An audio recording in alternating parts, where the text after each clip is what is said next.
Hi, my name is Mark Zielsdorf, and today I will be talking about crisis management.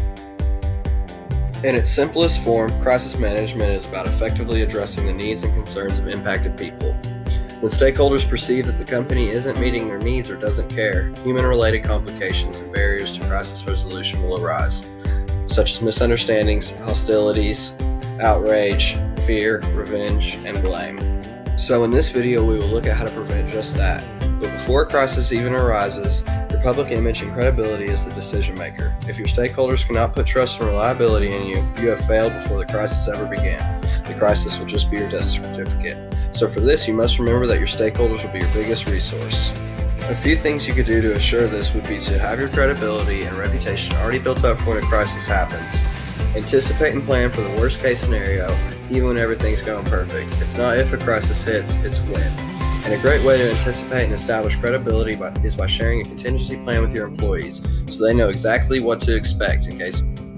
Now that we have done everything in our power to prepare for a crisis, what do we do when it comes knocking on our door and the pressure is on? People must feel your concern before they hear your words. Relate to them. Put yourself on a personable level with them. And make it clear what you don't know, because incomplete statements can lead to false conclusions by many different stakeholders, and they will find out one way or another. So be honest and upfront from the get-go. Even if it isn't completely your fault, sometimes we just have to be the bigger man, especially when there's a lot at stake.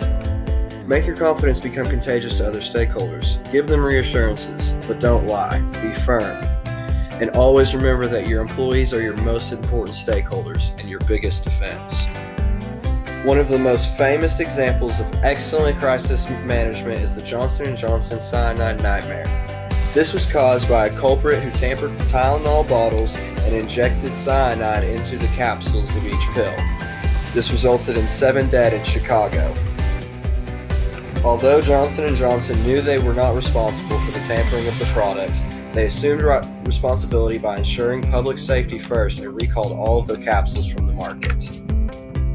Following one of their guidelines of protecting people first and property second, McNeil Consumer Products, a subsidiary of Johnson & Johnson, conducted this recall, which amounted to about 31 million bottles and a loss of more than $100 million. Additionally, they halted all advertisement for their product. Tylenol products were reintroduced containing a triple seal tamper-resistant packaging. In order to motivate consumers to buy the product, they offered a $2.50 off coupon on the purchase of their product, and over 2,200 salespeople made presentations for the medical community to restore confidence in the product.